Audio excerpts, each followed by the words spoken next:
بسم اللہ الرحمن الرحیم۔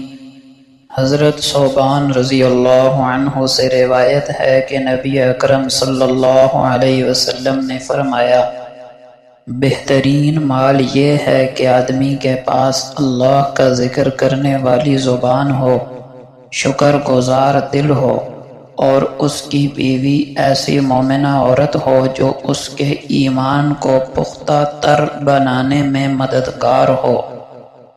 نبی اکرم صلی اللہ علیہ وسلم نے فرمایا، جب تم میں سے کوئی آدمی اپنی بیوی کے پاس جانے کا ارادہ کرے اور یہ دعا پڑھ لے، بسم اللہ اللہم جنبنا الشیطان وجنب الشیطان ما رزقتنا، شروع اللہ کے نام سے، اے اللہ ہمیں شیطان سے دور رکھنا، اور جو تو ہمیں بچہ عطا کرے اسے بھی شیطان سے دور رکھنا۔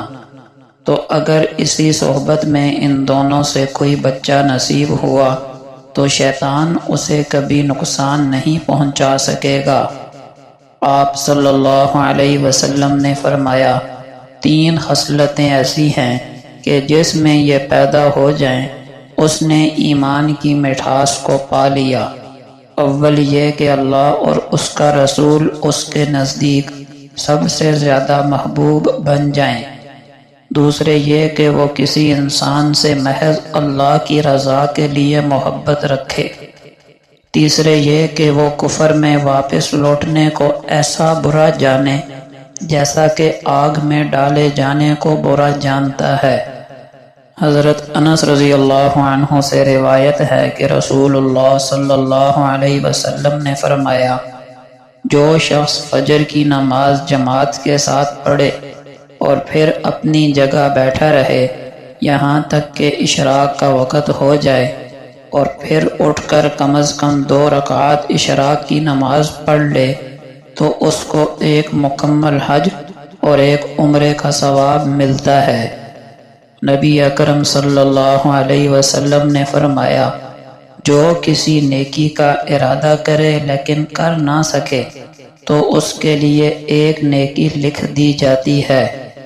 نبی کریم صلی اللہ علیہ وسلم نے فرمایا، تم سچائی کو لازم پکڑو اور ہمیشہ سچ بولو، کیونکہ سچ بولنا نیکی کے رستے پر ڈال دیتا ہے اور نیکی جنت تک پہنچا دیتی ہے۔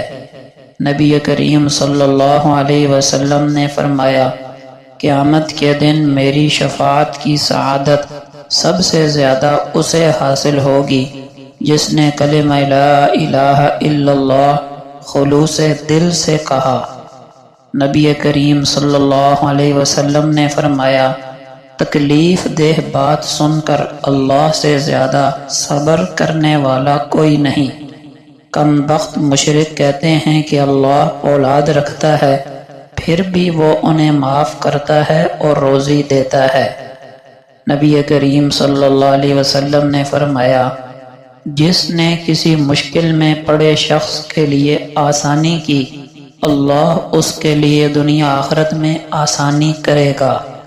نبی کریم صلی اللہ علیہ وسلم نے فرمایا، کسی مسلمان کے لیے جائز نہیں کہ اپنے کسی دوسرے مسلمان بھائی سے 3 دن سے زیادہ سلام کلام بند رکھے۔ جب دونوں کا آمنا سامنا ہو تو وہ اس سے منہ پھیر لے اور یہ اس سے منہ پھیر لے، اور ان دونوں میں بہتر وہ ہے جو پہلے سلام کرے۔ نبی کریم صلی اللہ علیہ وسلم نے فرمایا، سود کے گناہ کے 73 درجات ہیں، جن میں سب سے کم تر گناہ کا درجہ اس گناہ کے برابر ہے کہ آدمی اپنی ماں سے مقالہ کرے، اور سود میں سے بھی بدترین گناہ کسی مسلمان کی آبرو ریزی ہے۔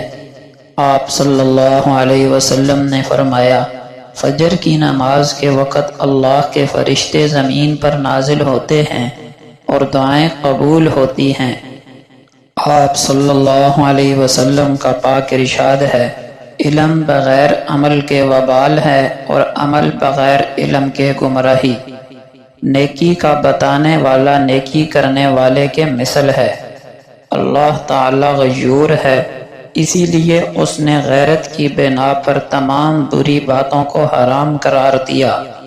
مسکین کو صدقہ دینا ایک صدقہ اور قریبی رشتہ دار کو صدقہ دینا دو صدقے، ایک اصل صدقہ اور دوسرا صلہ رحمی۔ اگر میں حکم دیتا کہ کوئی کسی کو سجدہ کرے تو عورت کو حکم دیتا کہ وہ اپنے خاوند کو سجدہ کرے۔ اگر کوئی عورت مر جائے اس حال میں کہ اس کا خاوند اس سے راضی ہو تو وہ جنت میں داخل ہوگی۔